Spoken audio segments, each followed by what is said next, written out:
really reforming our military budget, we need to change those terms and bring those issues. Can you imagine what it would be like if those kind of issues really were discussed on television regularly? If we talked about empire and corporate welfare and who's getting rich off the military, who's getting poor off the military budget, what is this? Is this really a defensive budget or an offensive budget? What a defensive budget would look like? It would be a whole different debate. And so that's our job, is to change that debate. Now, when it comes to who decides war, I looked at the schedule. I'm not going to be able to be here tomorrow, but I see it's, and I'm the token lawyer, and so the you know, I noticed all the law being discussed, but it's not really a question of law. I mean, Phyllis is right. The law that matters is international law. It's the question of wars of aggression.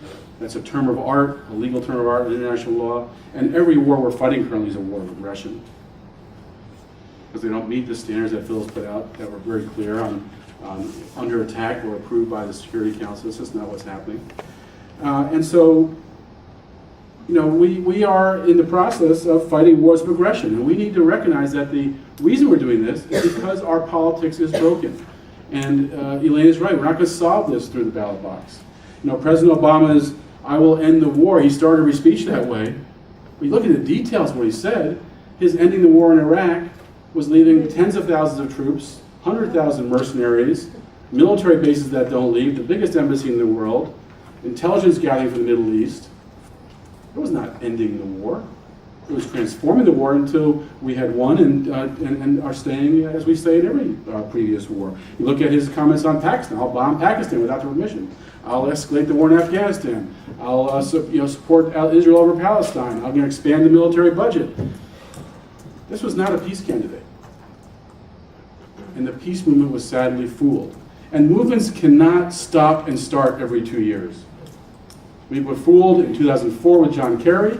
We stopped, let him talk about killing the terrorists, let him talk about expanding the wars, here for service. 2006, we were fooled by the Democrats running on anti-war planks, getting elected and not doing anything, and we were fooled by President Obama.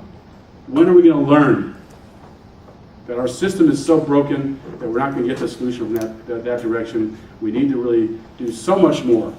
We do a great deal. I don't want to, I mean, the peace movement has done a great deal. Look at the changes in public opinion on Iraq. Look at the views on Afghanistan. We have really got majority support on our side, and a lot because we're out there putting out the facts. So I do give us some credit. We're not the only reason why that's like that, but we are doing a lot of education, a lot of organizing that is great. But it's necessary, but insufficient. We need to do more. And if we start to get clear on what this is about, we're going to find new political alliances. Because there are people who oppose empire from all across the political spectrum. People who are seen as on the right, people who are seen in the radical center, people who are seen on the left. There's an opposition to empire across the political spectrum. And so we start to change the terms of debate, start to face the realities of what's going on, we can start to create a new culture in the United States. And that's what really has to, it's a cultural change, and that will lead to political change. And so I urge us, not to be fooled by these promises of presidents and members of Congress running for office, but instead to stay true to our principles. Next time there's a president who says, "I will end war," and then says, "I'm going to bomb Pakistan," we should be protesting.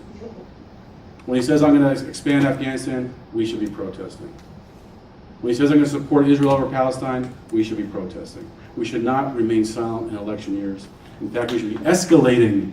We should be escalating our anti-war efforts in election years when these phony candidates come forward and put forward these plans to expand wars and expand empire. And the thing I'm actually most worried about with Obama, and as much as I think the greatest thing about President Obama, well, there's one thing I like about him, but one thing I really like about him is that he is African American. I think that is a great breakthrough for so many people, for such a great symbol for our country. But what I worry about on the other side of that coin is when he visits Africa and starts talking about building bases. You look at the maps of where the military bases are in this country, Africa has not got them yet. And a black commander-in-chief is very dangerous for Africa. So I really worry about that as the next area of conflict, and I think in the next decade we'll probably start to see wars over resources in Africa. It started with President Bush and Africa Command, and Obama now is continuing that, and sadly President-in-Chief, Commander-in-Chief, who's African-American, is a problem for that. The other thing I like about Obama, which I think we should take to heart, is that he says, hold me accountable. Hold me accountable. This is the guy who says the end of war. It's time for us to hold him accountable. Thank you.